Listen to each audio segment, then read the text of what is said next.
You're listening to the Apple Insider Podcast.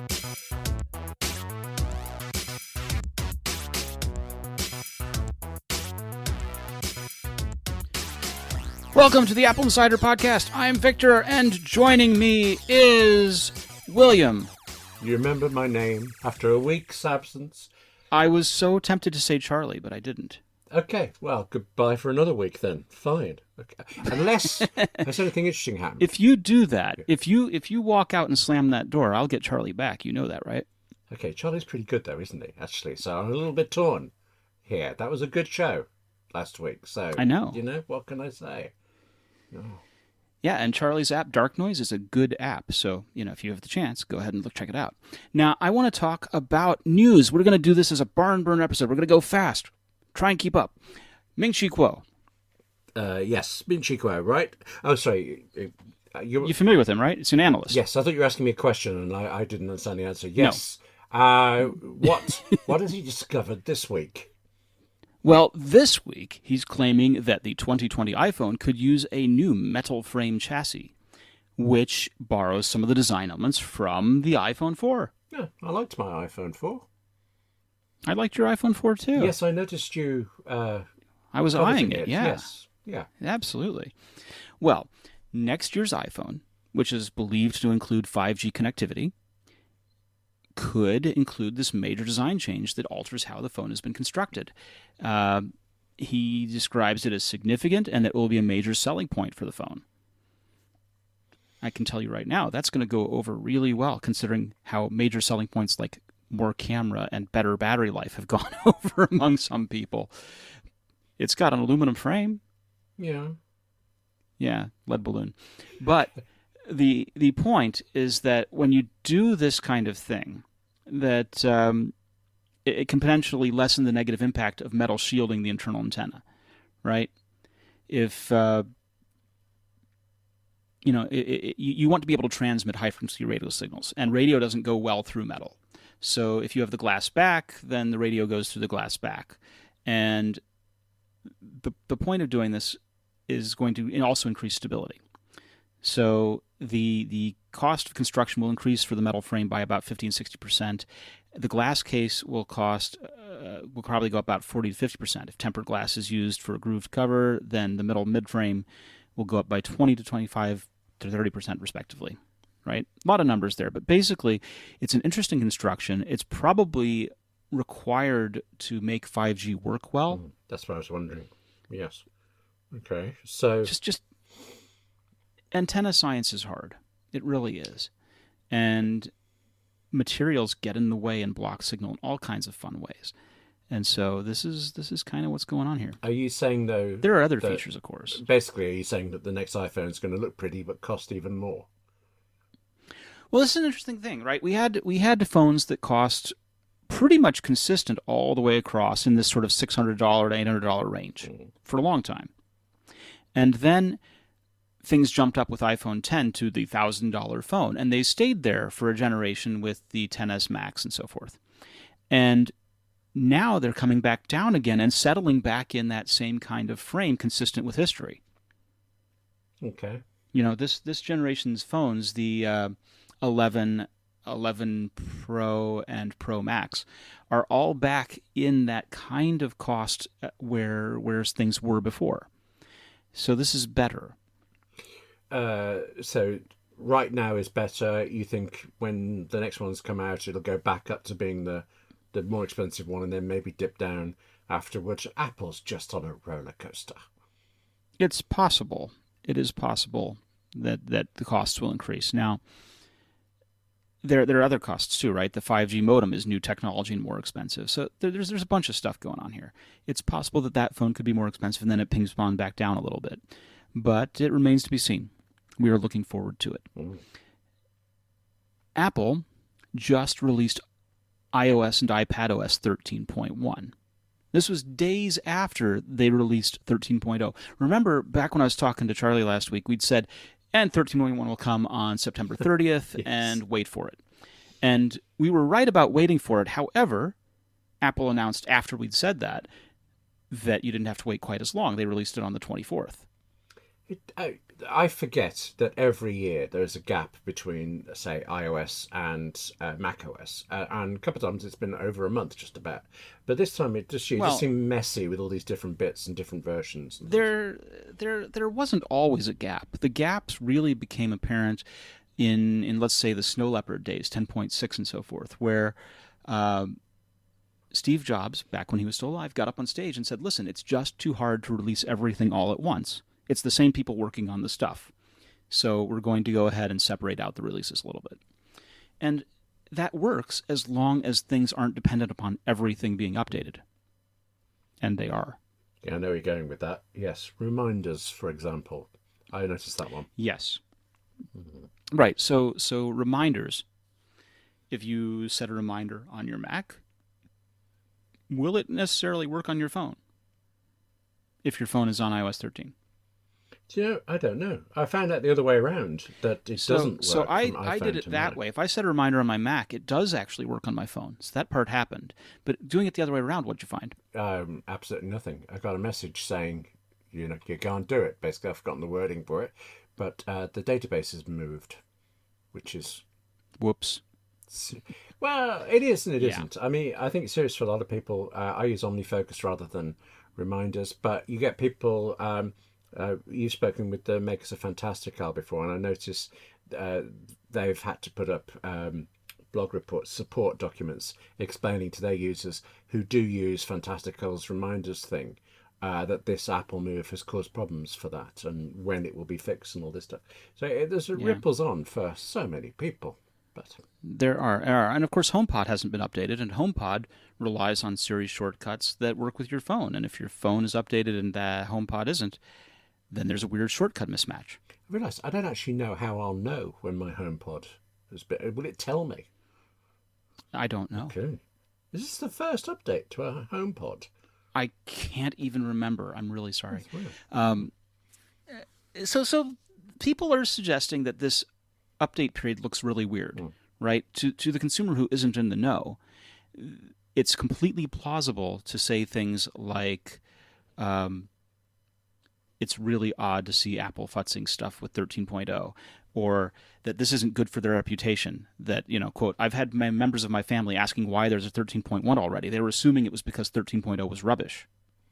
Which is not unreasonable, to be fair, yes. So let's tell you why this happened. How did we get here? Okay, previously on iOS 13, yeah.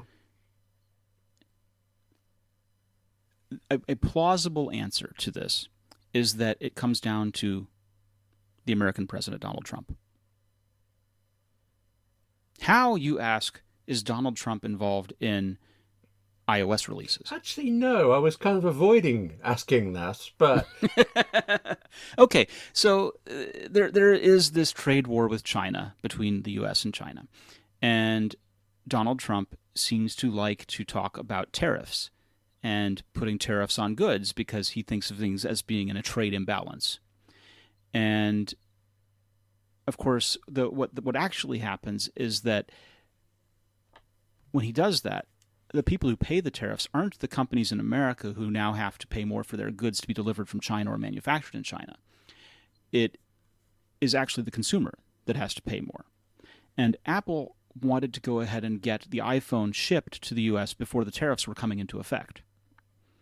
And in order to do that, they had to have 13.0 ready to go on the phones. And in order to do, and that was required because the new version of the Apple Watch, Watch 5, uses watchOS 6. Series 5 Watch uses watchOS 6, which requires iOS 13. And so all of this sort of cascaded from that. yeah, I'm just struggling with the sea of numbers. How does anybody manage to actually work all these things? But okay, yes, I'm with you so Now, far. of course, this wasn't, this was required if the tariffs had come into effect. Apple did get waivers for the tariffs even after President Trump said that Apple would not. It got waivers for some of them, wasn't it? 2/3 of what it applied for Something. the Mac Pro, and I don't know if there's any. Well, the Mac Pro is being produced in Texas anyway. Yes, but a lot of the components have to come from Yes. overseas. So Well, sure. So all of this comes down to that. And so, yeah, it was a race to ship. It's not because it was rubbish because they wanted to ship rubbish. It was rubbish because they were trying to get it out of the door so they could get it on a boat. And that's why 13.1 was being worked on in the background. Of course, 13.1 and these point 1 releases are always being worked on in the background anyway. But that it was public so soon was partly due to this. Okay. I mean, we should re-emphasize that we don't know, but I see your logic there. I said plausible explanation. Yeah. How about I go with, isn't 13.1 great? An iPad Pro, isn't it brilliant? iPad OS, isn't it just great? I love this stuff now. iPad OS is really hot. Yeah, iPad OS is very good. Yeah. It is. And shortcuts. I mean, I still want more, but shortcuts, You're just greedy. frankly, yes. But I found it really quick to adapt. Shortcuts is now no longer this separate app that you download if you know about it. It's right there in your system, and they've made it simpler to use. And I thought I'd have trouble converting because you've learned one way, you're effectively learning another. But it's so well done. It's I think I haven't had any problems with my old ones I had to rewrite for a second. But that's all. What? My old shortcuts written in the old way, a couple of them didn't quite work in the new, but rewriting them was the work of moments. So, hey. Oh, good.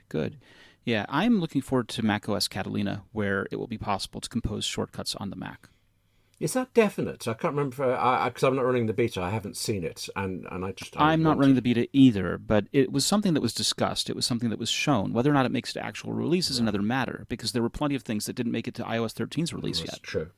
Right, including a good example is you remember that one of the things that came up during the beta process for iOS 13 was the computational attention adjustment. Oh yes, where you could be on a FaceTime video call and they would computationally adjust where your eyes were so that it would look like the other person was looking at the camera. I'd forgotten about that. We didn't get that. Oh. Nope. Oh. I'm going to have to actually look at the lens instead. When I call you and I see you, you're looking off in the distance or above me, and it's really disconcerting, William. I wish you'd pay attention. That isn't me. I get somebody to sit in while I make tea. So, there's a lot that Apple can do, but they can't fix that bit. No, they can't. But you could, make your kettle into a HomeKit kettle. I could, yes. There are smart kettles that I could remote control and have them boil from afar, even with no water in them. So yeah, that would be good. So that's just pie in the sky talk. But HomeKit is interesting because one of the things that's in the newer iPhones, the iPhone 11s, is the U1 ultra wideband chip. Yes. And what's cool about that is that that's really good for situational awareness, for microlocation. We talk about Wi-Fi and Bluetooth beacons, and those things are good in terms of generally knowing where an antenna is coming from. But the U1 ultra wideband lets you know almost exactly where something's coming from, granular, sort of almost on a room by room basis. And with that level of fine detail, you could control advanced features. You could control turning on lights or fans and things like that when a person enters the room because it has that level of awareness. But also it means that you can have devices that respond to that chip, not just for location, but also for using it as the communications module. So you could do wall outlets or light switches that communicate over that ultra wideband. Goodness, I knew about U1, but it never occurred to me that there was a HomeKit element. Is that why Apple's done it? Remains to be seen. I mean, they patented or proposed a patent on this kind of thing, but whether or not it actually happens is another matter. But in their proposal, in their patent application, they're talking about outlets that have a power gating module controlled by processors configured to couple electrical power from mains using this ultra-wideband remote command. Well, I might get more interested in HomeKit again. I kind of went off because I've had some problems in this household with it, but yeah, I mean, I love HomeKit. I've had some devices that are a bit flaky. My in-wall light switches, which were made by Insignia from Best Buy, are flaky so much so that and they've been flaky from day one. But Best Buy and Insignia stopped supporting Amazon Alexa with them, and they kept working with Google Home for a good long while. They still work with HomeKit, but they've discontinued their app, and they're actually giving credit back to anyone who bought an Insignia product. Wow. Okay. and I need to call them up and give them all 7 of my serial numbers for these things. Okay, right. Which you presumably keep in one password, ready to just chuck out the moment it's needed. Serial numbers? No. So I'm going to be digging through boxes. Yeah. You keep the boxes? I kept. Okay. Right. That feels more organized. I was prepared for this day. Okay. But this is great because this could be used for anything from just in the home. It could also be a business level kind of thing where you could have whole floors controlled by this kind of personal presence and awareness. You know, we talked in the past about U1 being used for identifying airdrop recipients, but I am really hot on the idea of it working in terms of HomeKit. What I like about HomeKit is that HomeKit doesn't rely on the internet working for most accessories. The internet can go down and the devices will work on my local network. There are some devices that require the installation of a manufacturer's app to be able to set up and configure and stuff like that. I prefer the devices that don't, but I can't do that for every one of them. Sure. No. Yeah. So that's where we're at on that. It's going to be interesting. Now, that actually dovetails into something else that happened yesterday. Yesterday, Amazon had an event. Yes, now I know. I'm aware of this, but I was away. So I read something like there are 70 announcements. Remember, that can't be right. Pretty much. Okay. No, 100. 100 announcements. 120. Even 120. Right, I think you're just making these figures up now. But okay. I List am. them all in alphabetical order. Yes, I am. No, Okay. I will not. Dewey Decimal System? So, Well, I mean, let's see. Echo Frame, Echo Loop, Echo Studio, Echo Dot. Oh, look, I'm out of order. Echo Dot with a clock face on I'm it. not regretting this. No, No, actually, yeah, I am I'm gonna regretting stop this. here for you. Okay, right. Yeah, but let me tell you this: they introduced a number of things, and some of them are mildly interesting, especially if you like Amazon Alexa. If you like Alexa, this is great for you. What I found really interesting is that one of the things they addressed, besides spending minutes up front talking about privacy and how they respect it and how they're protecting you, was that they are very, very interested in what they're calling struggle-free setup. Okay. And that they are going to put together a panel of regular consumers, not experts, to test the setup of these devices and then show you on Amazon.com which ones are approved by them as struggle-free. Struggle-free. That's the new plug and play. I quite like it, actually. Yeah. Okay. And to this end, besides the things that typically work on Bluetooth or Wi-Fi or Zigbee, because Amazon Alexa also supports Zigbee as a protocol, they have come up with their own proprietary protocol, which they're going to use for devices. And the beauty of that is that it will make setup even more reliable and more simple. They are going to be using the 900 megahertz band. And then the beauty of using the 900 megahertz band is that band is open for consumer use, right? Just as 2.4 and 5 gigahertz are for Wi-Fi and things like that. Using the 900 is kind of an open, unregulated, or less regulated space, typically used for cordless phones from a few decades ago. Not so many people have those cordless phones as much, so using that as the space to broadcast and transmit this proprietary protocol to control their stuff works for me because it means that it's not reliant on the internet. Okay. Clearly you don't like the internet. I like that. I like the internet, but what I think is absurd is if you're in your own home and you're trying to control something in your own home, what is faster, going up to a server and coming back down to control the thing, or just talking directly to it in the wall? It's just pushing the switch on the wall?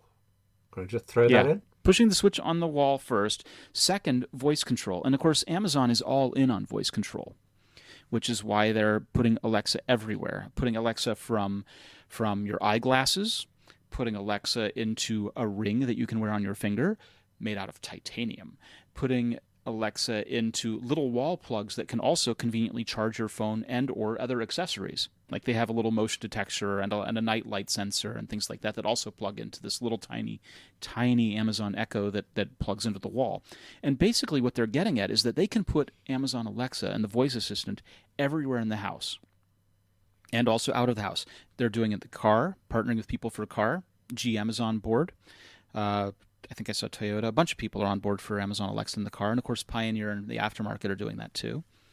So they are making a strong push, believing in voice first and believing in home control, and it's intriguing. It really is.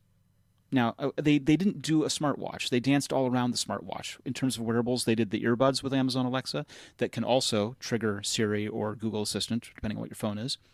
They and then of course the Ring and the eyeglasses. So they're very much talking about personal wearable kind of stuff that isn't a watch.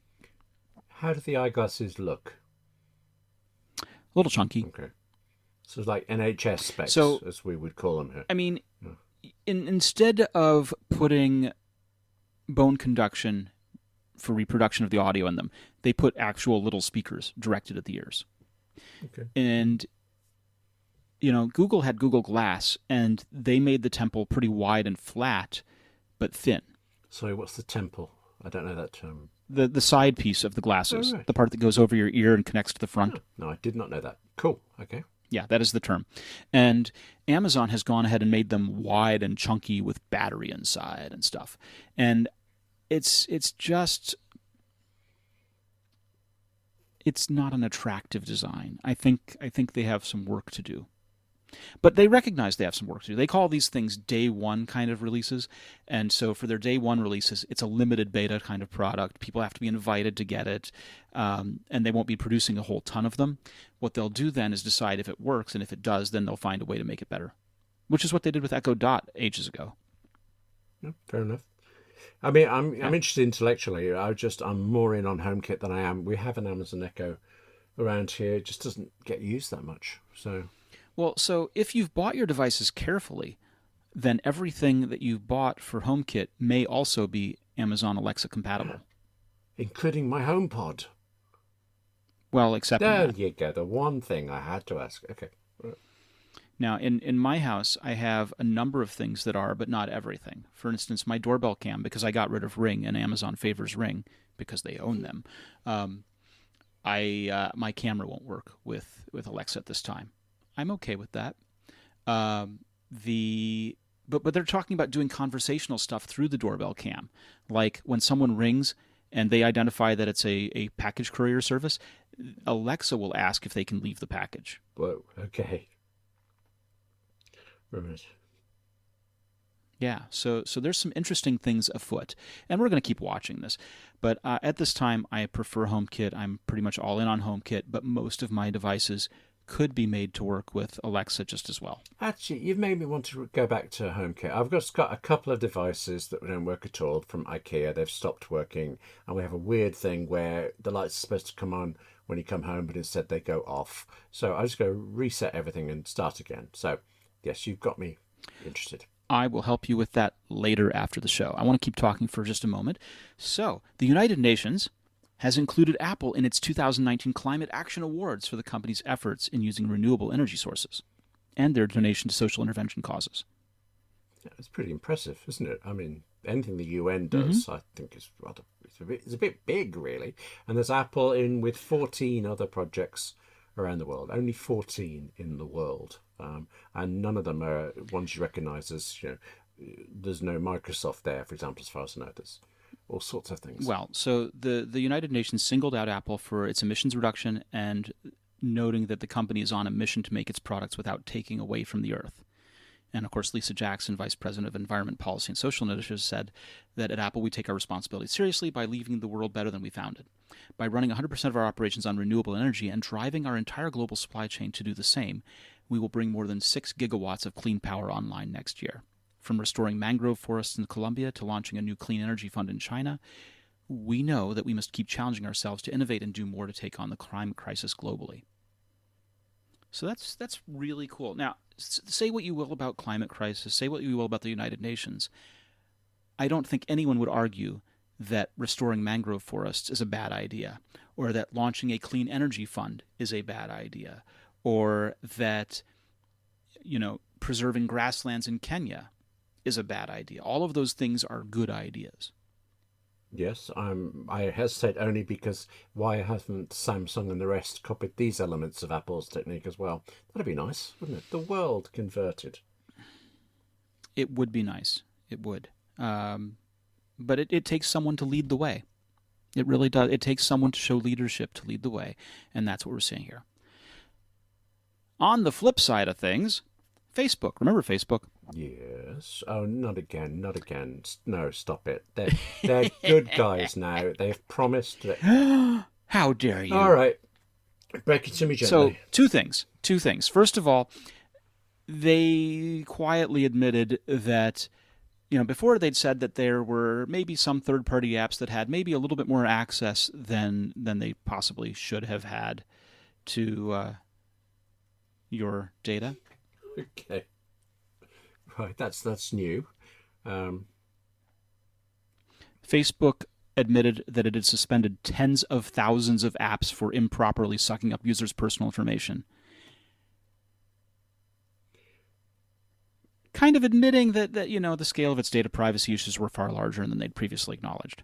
400 apps, 10,000 apps, it's all the same, isn't it? How many apps before it's wrong?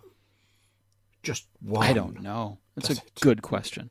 So last month, less than a month after a group of state attorneys general opened an investigation into Facebook over potential antitrust violations, the U.S. Department of Justice will soon begin its own inquiry into the social network's business practices. So Reuters reports that the DOJ is ready to probe Facebook over antitrust issues. Oh, but this could all be for previous incidents and they're now completely squeaky clean.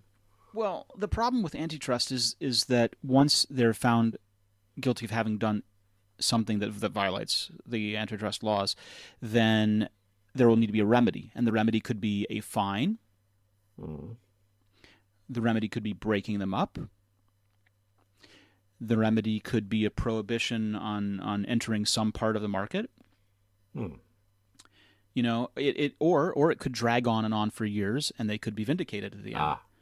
Okay. Well, dragging on for years and years, I see that one coming. I wouldn't like to call it for vindication, but dragging on, that seems about normal.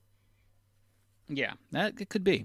So Apple has so far avoided a similar formal investigation, but lawmakers have been making noise about it, and so it's uncertain what will happen. But the targets here are clearly Amazon, Apple, Facebook, and Google. Do we know when the next thing is we'll hear? What will? No. Okay. So I just have to keep watching that one as well. Okay. The wheels of justice grind slowly. Indeed. That was very deep. It was. Now, I want to tell you a little bit about an interview that I've got that I'm going to play in just a second. This is something that I conducted with the fine people at Izotope, John Wyner at Izotope, I think. And Izotope is a piece of software. Izotope makes software, rather, and including a piece called RX. And we use RX in the production of this show. And so there are times when you hear production quality and you go, that doesn't sound good, or that doesn't sound as good as it has other times, right? That's the thing, is that we may be doing production differently. I may not be present, or we've had other disasters go on with the recording. Yeah, I've popped up loads of things. Sorry, you were saying. Okay. Yeah. Frequently, RX saves us. Frequently, RX helps us get the smooth, clean audio that you deserve. And I just wanted to get the chance to talk with them about it and some of the things that they're trying to do. All right, welcome to this segment of the Apple Insider podcast. I'm Victor, and joining me is John Wyner from Izotope. Hello. Well, thank you for joining us. Yeah, it's great to be here. Thanks for the invitation. What is Izotope as a company? What kind of products do they make?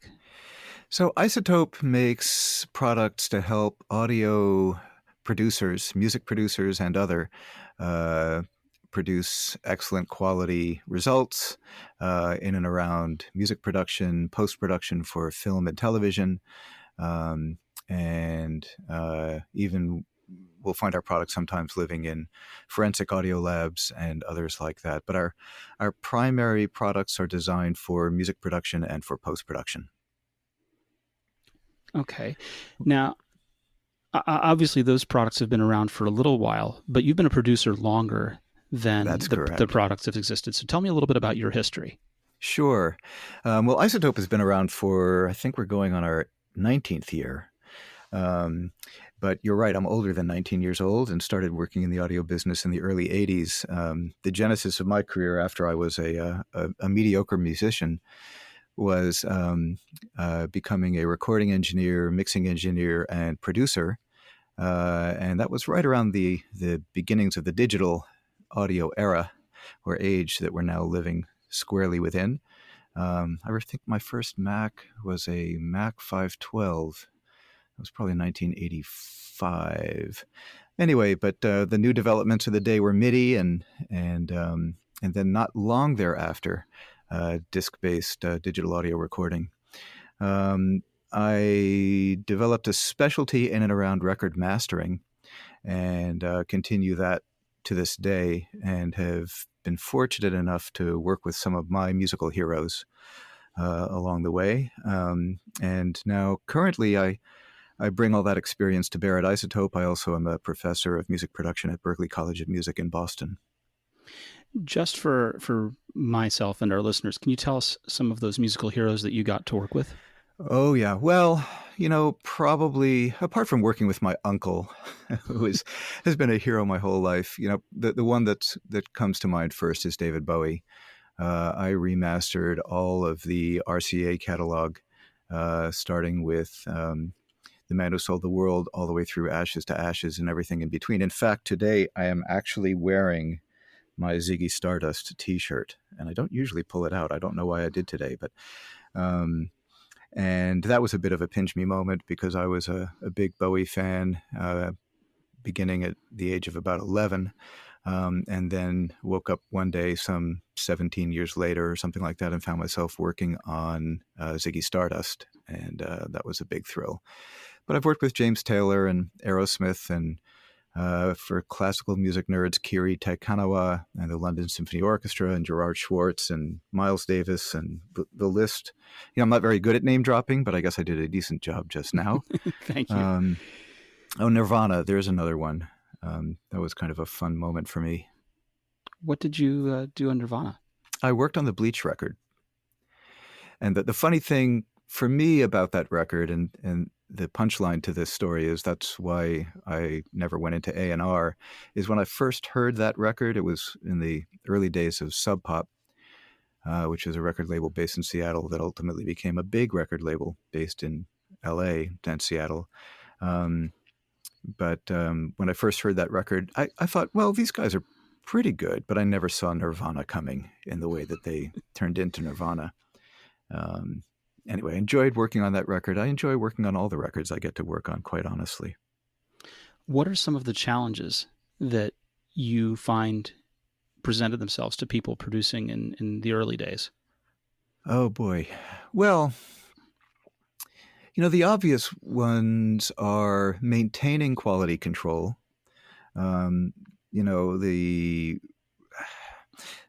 The recording studio, as it came to be starting in the early 1970s, that was a response to the development of multi-track tape machines and large consoles with, those endlessly long desks that have lots and lots of faders and knobs on them. That was a technological development that enabled us to have more and more control over the sound of each individual element in a recording. And along with that was the development of an isolated acoustic space. In other words, it was isolated from noise from the outside world, so one could capture a performance in a more or less pristine fashion. That was a wonderful development, except that there's a great deal of expense required to put together a facility like that. And it also creates a little bit of an artificial environment.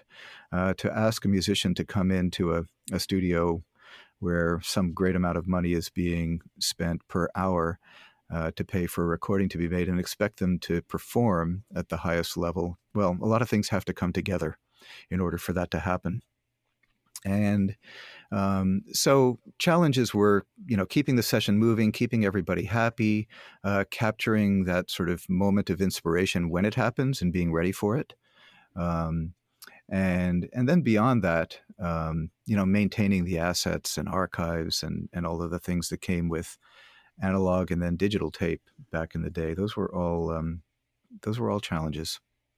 How does Izotope play into that? Because it seems like as long as you were ready for the inspiration, you could hit record and keep things going. Where Well, does Izotope fit into that kind of thing? Yeah. So, first of all, the idea that you expect inspiration or that moment of inspiration to strike when you're in the studio paying X number of dollars per hour, well, that may be an unrealistic expectation. And not only are there many instances in my career where I can remember sort of feeling like, gee, the performance that ended up in the cutting room floor was better, but we're going to accept this one. But even, you're out in the world. I used to do a lot of traveling with my partner who was a performer, and sometimes she would perform just unbelievably well out in the most unlikely scenarios. Being able to capture in those environments and being able to make use of that performance and bring it into, make that be at the heart of the DNA of a finished recording that you were ultimately going to produce is something that we all longed for, but technology hasn't always supported that. We've had portable recorders that have not been especially high quality or very portable or easy to use. It's certainly possible to take a laptop out on the road and make a recording, but even there's usually a couple of software layers. There's kind of setting up a session in a DAW like Logic or GarageBand or what have you, and getting ready to hit record and making sure that everything's working before you're ready to go. So among other things, we've developed something called the Spire platform. So the Spire itself currently is a piece of hardware that has a very high quality microphone in it, very high quality microphone preamps in it. It's also web connected. So the minute you record in it, it's controllable by an iPhone. You can do a lot of signal processing on board. You can even do a little bit of mixing on board. But the key to this story is that once you've recorded the audio and it's available in the cloud, you can then pull it into a desktop or laptop environment and continue working on the projects. So it's a way of getting a high quality capture in the moment on location, wherever that happens to be, and easily be able to continue developing the work from that point. So that's one of the things that we're doing to help sort of address this problem. The second is, as I said before, having lots of individual tracks and channels, having exquisite control over each and every little element in a recording is wonderful, except that it's very easy to end up going down the rabbit hole where, you spend 10 hours addressing some tiny little detail in a recording, and then you zoom out and realize that you've got that detail nailed down, but you've sort of missed the big picture. You've missed the forest for the trees, as it were. And so in our software development, we've built a protocol where all of our plugins can talk to each other, and using some visualizations that we provide allow users to actually manage complex relationships and see relationships across all those channels much more easily than is typical in the traditional digital audio workstation or, certainly an analog desk and tape machine. So those are two of the things that we're doing to help surmount some of these problems and hopefully make the music production, the act of music production, more intuitive and assist in speeding up workflows. And it's not only about music production, right? This could be used for film to salvage an audio take that was caught out in the world but had wind noise. And so you wouldn't have to necessarily redo it in the studio. You could use the take that was done on site.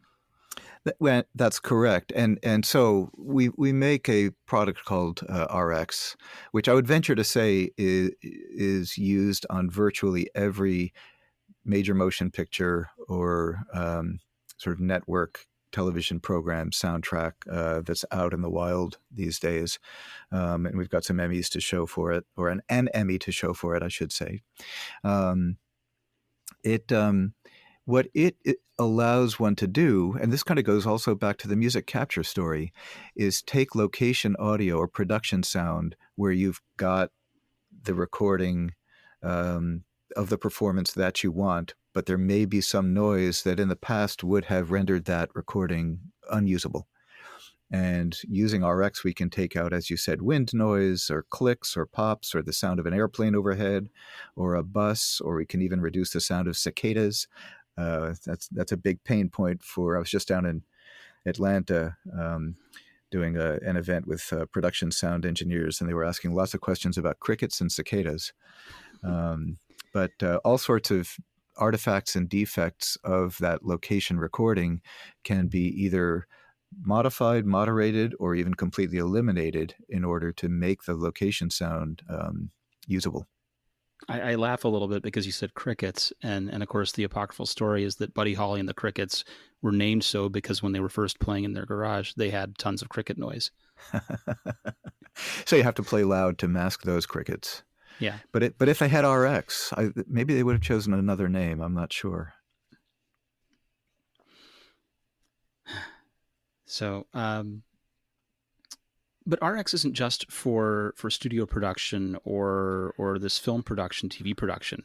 You know, regular people who are doing things like a podcast like this one can use it too, right? That's correct. And anytime, I mean, you know, the phrase "it's a noisy world" comes to mind. So anytime you're recording audio and are likely to have some kind of outside noise impinging on the sound, RX is something that can be a valuable tool.